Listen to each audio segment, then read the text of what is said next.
Hello all of you, my name is Mahi. एक बार फिर से आप सभी का स्वागत है doctor APJ Kalam institute of Gwalior में। आज देखने वाले हैं 3 मई की करंट अफेयर्स को। साथ में कुछ ऐसे क्वेश्चन देखेंगे जो कि हर बार पूछे जाते हैं, जो कि हिस्ट्री, पॉलिटी, साइंस, ज्योग्राफी से क्वेश्चन हैं। करंट अफेयर्स की शुरुआत करते हैं। सबसे पहले 5 क्वेश्चन देखेंगे जो कि मोस्ट इम्पोर्टेंट क्वेश्चन है। पहला क्वेश्चन है, किस बैंक ने खुदरा व्यापारियों को बैंकिंग सेवाएं प्रदान करने के लिए डिजिटल प्लेटफॉर्म मर्चेंट लॉन्च किया है? एसबीआई बैंक, आईसीआईसीआई बैंक ने, पीएनबी बैंक ने, यूनाइटेड स्टेट बैंक ने। किस बैंक ने खुदरा व्यापारियों को बैंकिंग सेवाएं प्रदान करने के लिए डिजिटल प्लेटफॉर्म मर्चेंट लॉन्च किया? एसबीआई बैंक, आईसीआईसीआई बैंक ने, पीएनबी, यूनाइटेड स्टेट बैंक।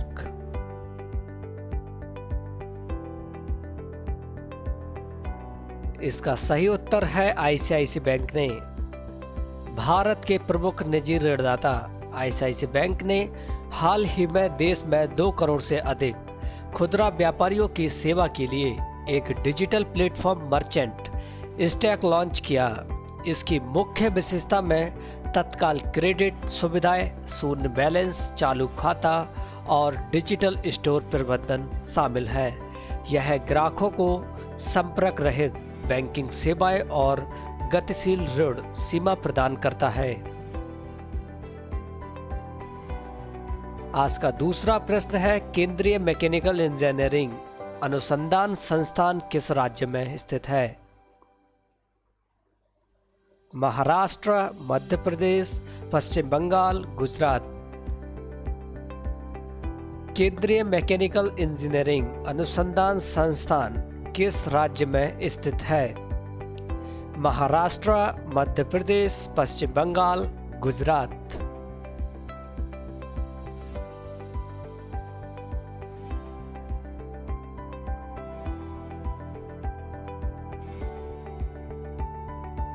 इसका सही उत्तर है पश्चिम बंगाल।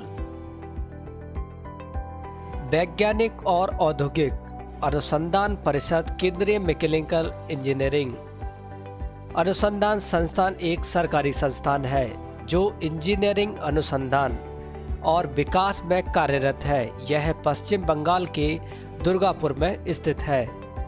इस संस्थान ने कई निजी संस्थानों में ऑक्सीजन संवर्धन इकाइयों के निर्माण के लिए प्रौद्योगिकी हस्तांतरित की है।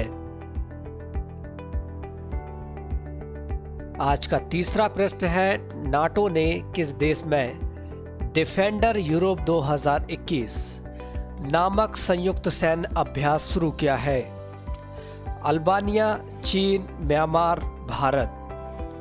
नाटो ने किस देश में डिफेंडर यूरोप 2021 नामक संयुक्त सैन्य अभ्यास शुरू किया है?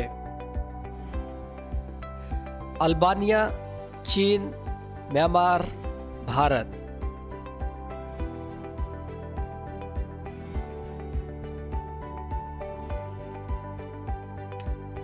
इसका सही उत्तर है अल्बानिया। अटलांटिक संधि संगठन ने अल्बानिया में डिफेंडर यूरोप 2021 नाम से संयुक्त सैन्य अभ्यास शुरू किया और यह द्वितीय विश्व युद्ध के बाद से पश्चिम बाल्कन क्षेत्र में इस तरह का पहला बड़ा अभ्यास है। इस अभ्यास में अमेरिका और अन्य देशों के हजारों सैनिक भाग लेंगे। डिफेंडर यूरोप एक वार्षिक बड़े पैमाने पर अमेरिकी सेना के नेतृत्व वाला बहुराष्ट्रीय अभ्यास है। आज का चौथा प्रश्न है, किस भारतीय राज्य ने सरकार ने क्लैप नाम से एक स्वच्छता अभियान शुरू किया है? किस भारतीय राज्य ने क्लैप नाम से एक स्वच्छता अभियान शुरू किया? मध्य प्रदेश, उत्तर प्रदेश, आंध्र प्रदेश या फिर उत्तराखंड?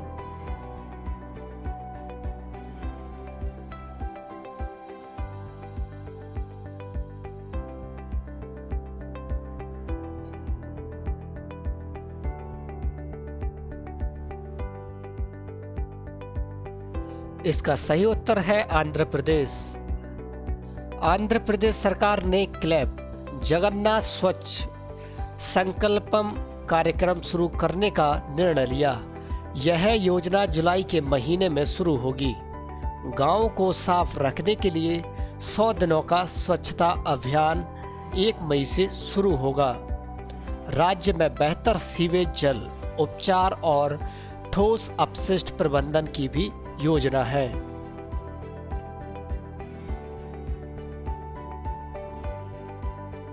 आज का 5वां प्रश्न है, भारत में राष्ट्रीय महिला आयोग की स्थापना कब हुई?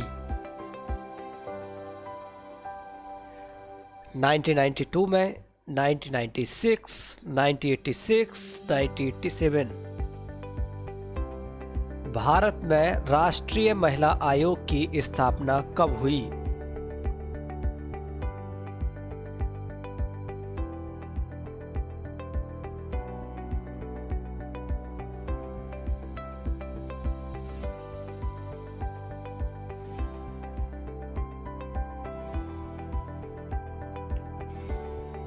इसका सही उत्तर है 1992 में। महिलाओं के लिए संवैधानिक और कानूनी सुरक्षा की समीक्षा करने के लिए राष्ट्रीय महिला आयोग की स्थापना जनवरी 1992 में संवैधानिक निकाय के रूप में की गई थी। राष्ट्रीय महिला आयोग ने हाल ही में गर्भवती महिलाओं को आपातकालीन चिकित्सा सहायता प्रदान करने के लिए व्हाट्सएप नंबर भी जारी किया है। अब चलते हैं हिस्ट्री के कुछ प्रश्न की ओर।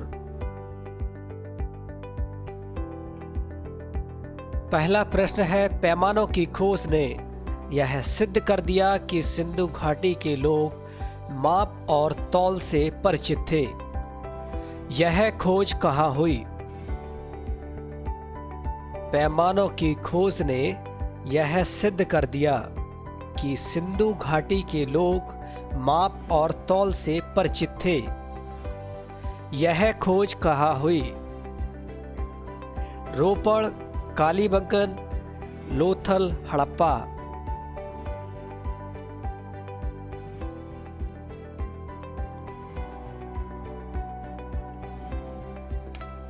इसका सही उत्तर है लोथल।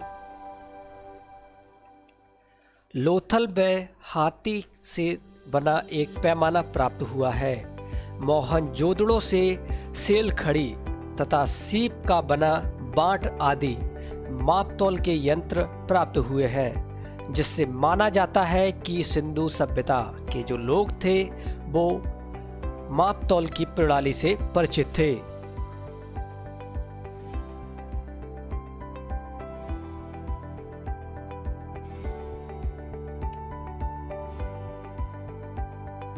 हिस्ट्री का दूसरा प्रश्न है, अशोक ने अपने सभी अभिलेखों में एक रूपता से किस प्राकृत भाषा का प्रयोग किया? अर्धमागधी, सौरसैनी, मागधी, अंगिका। अशोक ने अपने सभी अभिलेखों में एक रूपता से किस प्राकृत भाषा का प्रयोग किया?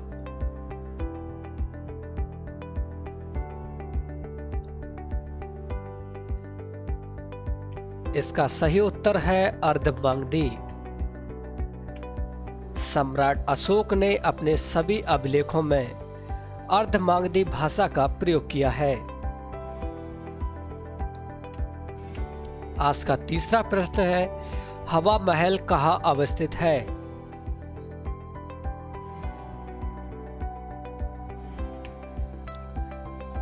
दिल्ली, जयपुर, गुजरात, मध्य प्रदेश।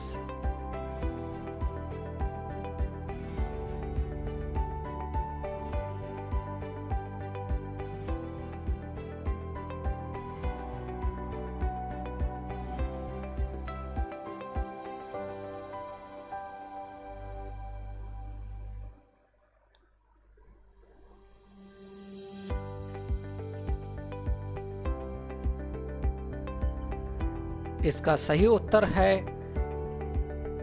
जयपुर। हवा महल भारतीय राज्य राजस्थान की राजधानी में एक राजसी महल है। इसे सन 1799 में महाराजा सवाई प्रताप सिंह ने बनवाया था और इसे किसी राज मुकुट की तरह वास्तुकार लालचंद उस्ता द्वारा डिजाइन किया गया था।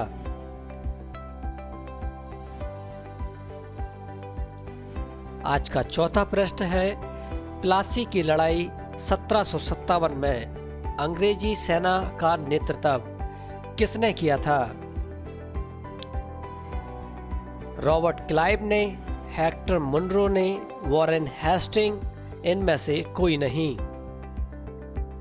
प्लासी की लड़ाई 1757 में अंग्रेजी सेना का नेतृत्व किसने किया? Robert Clive, Hector Munro, Warren Hasting, इनमें से कोई नहीं।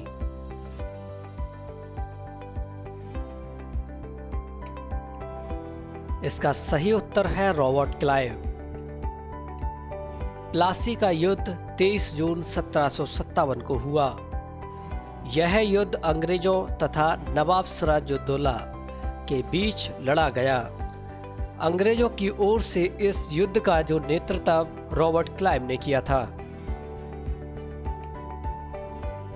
आज का पांचवा प्रश्न है, तीसरी आगला मैसूर युद्ध को रोकने के लिए टीपू सुल्तान ने अंग्रेजों के साथ कौन सी संधि की थी? तीसरी आगला मैसूर युद्ध को रोकने के लिए टीपू सुल्तान ने अंग्रेजों के साथ कौन सी संधि की थी?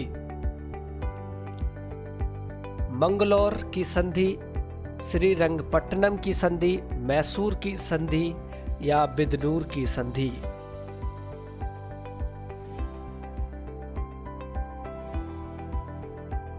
इसका सही उत्तर है श्रीरंगपट्टनम की संधि।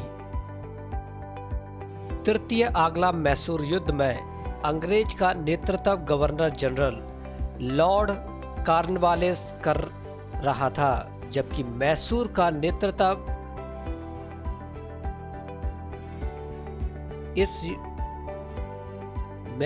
नेतृत्व टीपू स्वयं ही कर रहा था। इस युद्ध में निजाम तथा मराठे अंग्रेजों के साथ ही रहे। तृतीय आगला मैसूर युद्ध की समाप्ति श्रीरंगपट्टनम की संधि के साथ हुई।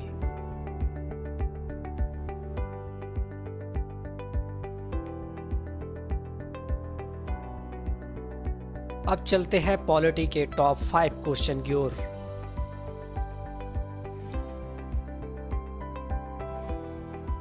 आज का पहला प्रश्न है, आंध्र प्रदेश एक भाषाई राज्य के रूप में गठित किया गया। आंध्र प्रदेश एक भाषाई राज्य के रूप में गठित किया गया। 1950 में, 1953 में, 1956 में या 1961 में? आंध्र प्रदेश एक भाषाई राज्य के रूप में गठित किया गया।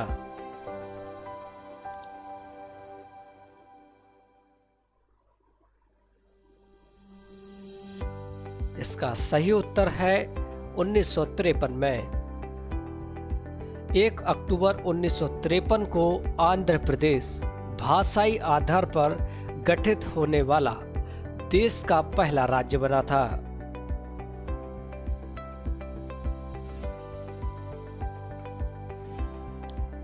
भारतीय संघ में किसी राज्य को सम्मिलित करने का अधिकार किसे है?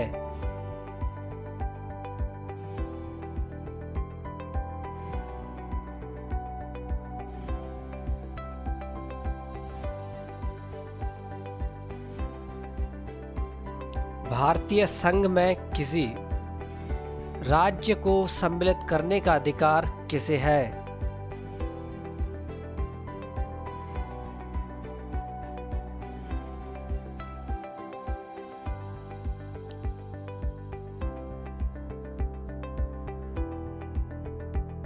इसका सही उत्तर है संसद के पास।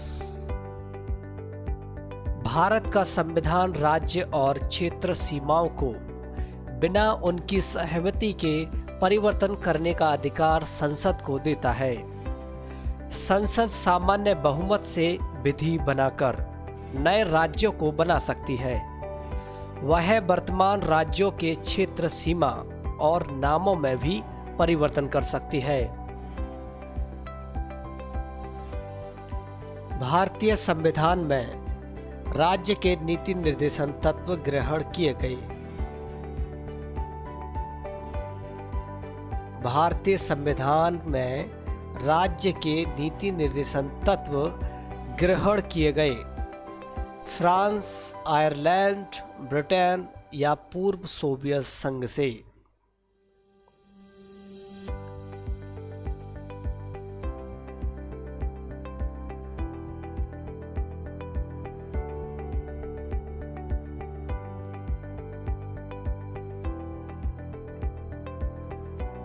इसका सही उत्तर है आयरलैंड।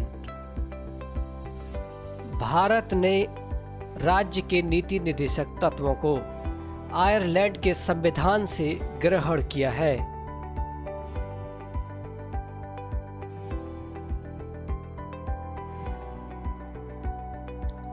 आज का चौथा प्रश्न है, भारतीय संसद के कितने सदन होते हैं?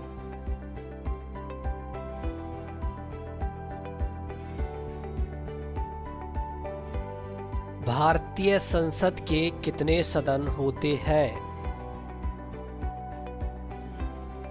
इसका सही उत्तर है 2। भारत की संसद अथवा पार्लियामेंट भारत देश की विधान पालिका का सर्वोच्च निकाय है। यह द्विसदनीय व्यवस्था है। भारतीय संसद में राष्ट्रपति तथा 2 सदन लोकसभा एवं राज्यसभा होते हैं। राष्ट्रपति के पास संसद के दोनों सदनों में से किसी सदन को बुलाने का या उसे स्थगित करने या फिर उसे भंग करने की शक्ति प्राप्त होती है। आज का 5वां प्रश्न है, एक व्यक्ति राष्ट्रपति के लिए निर्वाचित हो सकता है। एक व्यक्ति राष्ट्रपति के लिए निर्वाचित हो सकता है 2 बार, 3 बार, 4 बार या फिर इसकी कोई सीमा ही नहीं।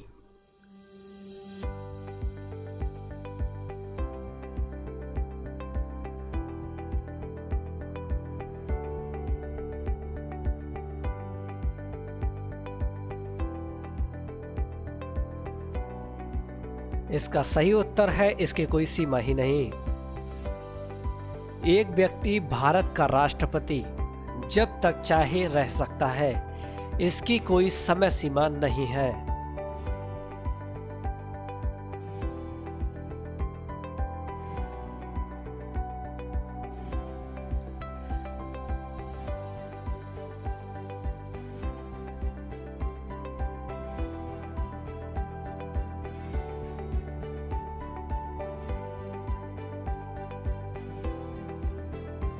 अब चलते हैं साइंस के कुछ इंपॉर्टेंट क्वेश्चन की ओर।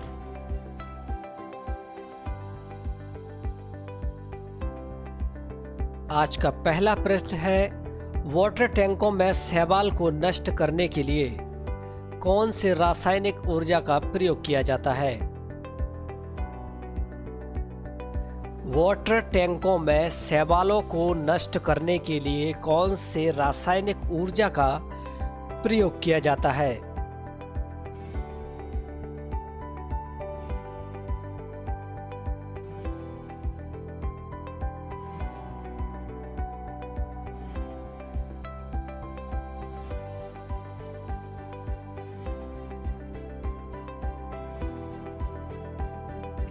इसका सही उत्तर है कॉपर सल्फेट।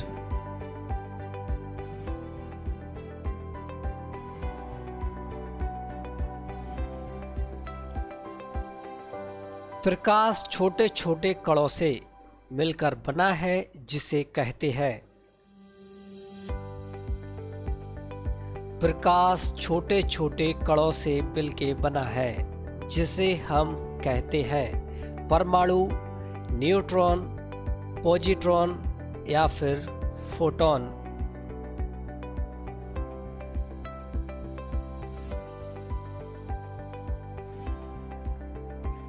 प्रकाश छोटे छोटे कणों से मिलकर बना होता है, जिसे कहते हैं परमाणु, न्यूट्रॉन या फिर प्रोटॉन या फिर फोटॉन। इसका सही उत्तर है फोटॉन।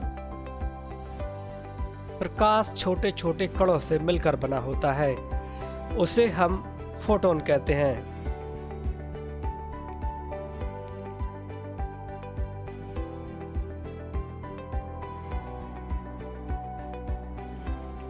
आज का तीसरा प्रश्न है, शरीर की सबसे छोटी हड्डी का नाम क्या है?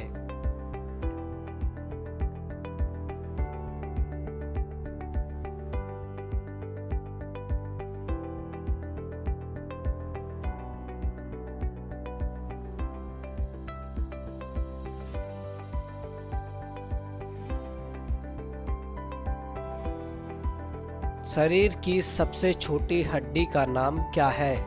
फीमर, स्टेप्स, टेंडन या फिर लिगामेंटन मेंटस।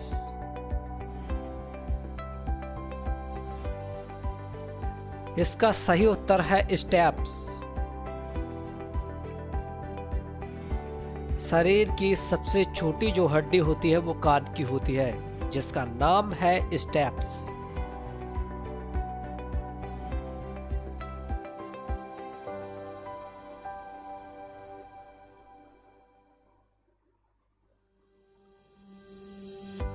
बैक्टीरिया का आविष्कारक कौन है? बैक्टीरिया का आविष्कारक कौन है? फंक, मैकुलन, हैनीमैन, ल्यूवेनहॉक।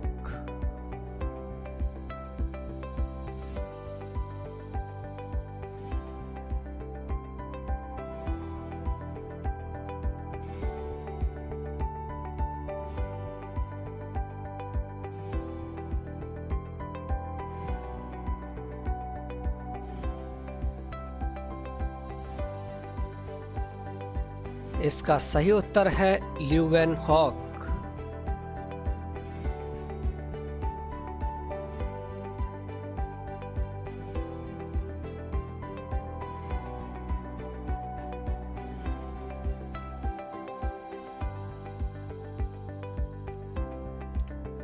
आज का पांचवा प्रश्न है, छिपकलियों के अध्ययन को कहते हैं? Saurology, ophiology, apiculture, pomology. छिपकलियों के अध्ययन को हम कहते हैं सोरोलॉजी, ओफियोलॉजी, एपिकल्चर या फिर पोमोलॉजी।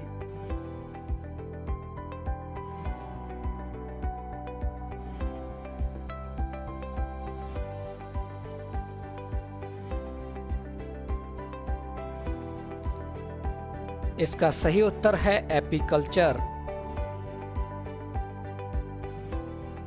इसका सही उत्तर होगा सोरोलॉजी।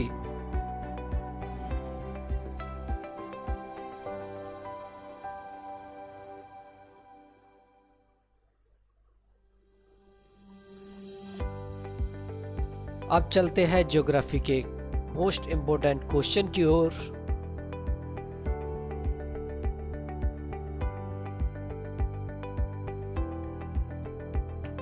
आज का पहला प्रश्न है, ऑल कविलाई मानवों का प्रमुख आवास है?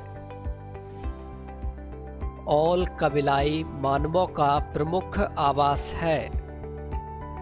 तंबूनुमा, अर्धगोलाकार, तिकोनी, रंगीन दीवार, इनमें से कोई नहीं। ऑल कविलाई मानवों का प्रमुख आवास है।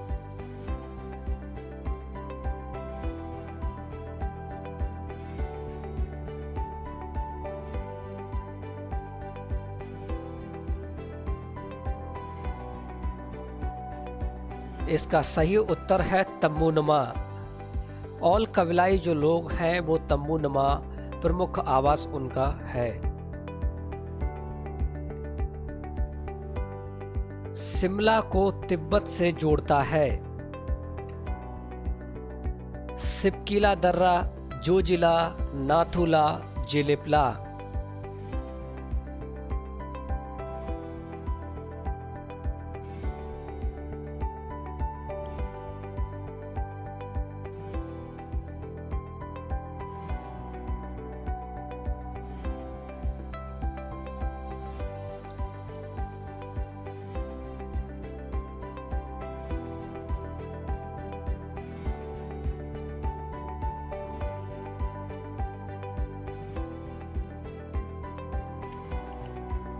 इसका सही उत्तर है सिपकीला।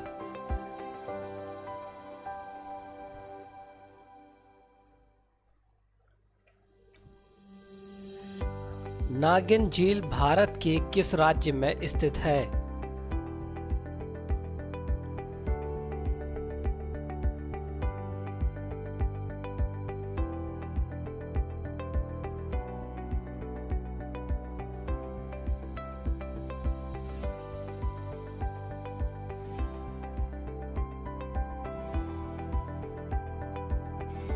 इसका सही उत्तर है जम्मू एंड कश्मीर।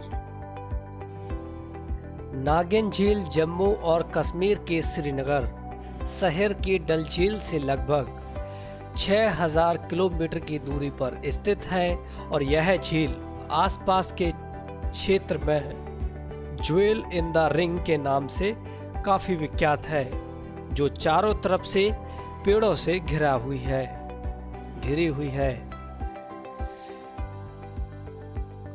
बिहार जलप्रपात किस नदी पर स्थित है?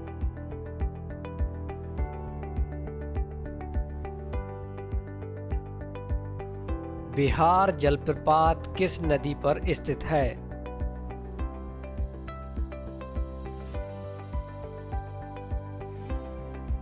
शरावती, गोकाक, टोस नदी, स्वर्ण रेखा नदी। बिहार जलप्रपात किस नदी पर स्थित है?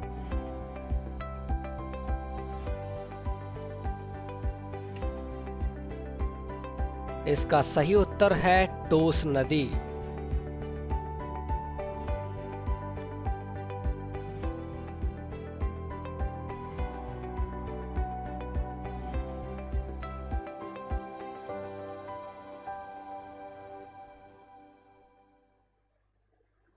सुंदरबन राष्ट्रीय उद्यान भारत के किस राज्य में स्थित है?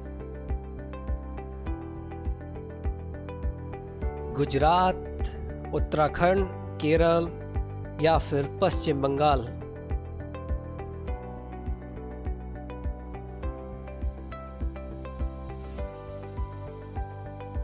सुंदरबन राष्ट्रीय उद्यान भारत के किस राज्य में स्थित है? गुजरात, उत्तराखंड, केरल या फिर पश्चिम बंगाल।